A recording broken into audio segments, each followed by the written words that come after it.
বিশ্বকাপের ফাইনালে স্পেনের কাছে ১-০ গোলে হেরে শিরোপা হারিয়েছে আর্জেন্টিনা।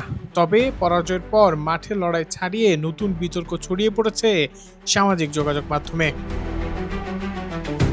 আর্জেন্টিনার টেলিভিশন অনুষ্ঠান তোদো নোতিসিয়াস দাবি করেছে, পুরো টুর্নামেন্ট জুড়ে আর্জেন্টিনার বিরুদ্ধে পরিকল্পিত প্রচারণা চালানো হয়েছে। এ নিয়ে তারা প্রকাশ করেছে আন্তর্জাতিক অঙ্গনের ১০ জন পরিচিত ব্যক্তির একটি তালিকা। তালিকার শীর্ষে রয়েছেন মিশরের কোচ হোসাম হাসান। শেষ ১৬তে আর্জেন্টিনার কাছে হারের পর তিনি অভিযোগ করেছিলেন ম্যাচে মেসির প্রতি পক্ষপাতিত্ব করা হয়েছে। এছাড়া তালিকায় রয়েছেন ব্রিটিশ মিডিয়া ব্যক্তিত্ব পিয়ার্স মর্গান, হলিউড অভিনেতা স্যামুয়েল এল জ্যাকসন, নিউ ইয়র্কের মেয়র জোহরান মামদানি, মেক্সিকোর প্রেসিডেন্ট ক্লাউদিয়া শেইনবাউম, স্প্যানিশ শিল্পী রোসালিয়া, অভিনেতা পেড্রো পাস্কাল এবং আইশো স্পিড। প্রতিবেদনটি প্রকাশের পর শুরু হয়েছে তুমুল বিতর্ক। এক পক্ষ বলছে এটি আর্জেন্টিনার বিরুদ্ধে চলা প্রচারণার জবাব, অন্যদের মতে সাধারণ সমালোচনাকেই অযথা ষড়যন্ত্র হিসেবে তুলে ধরা হচ্ছে।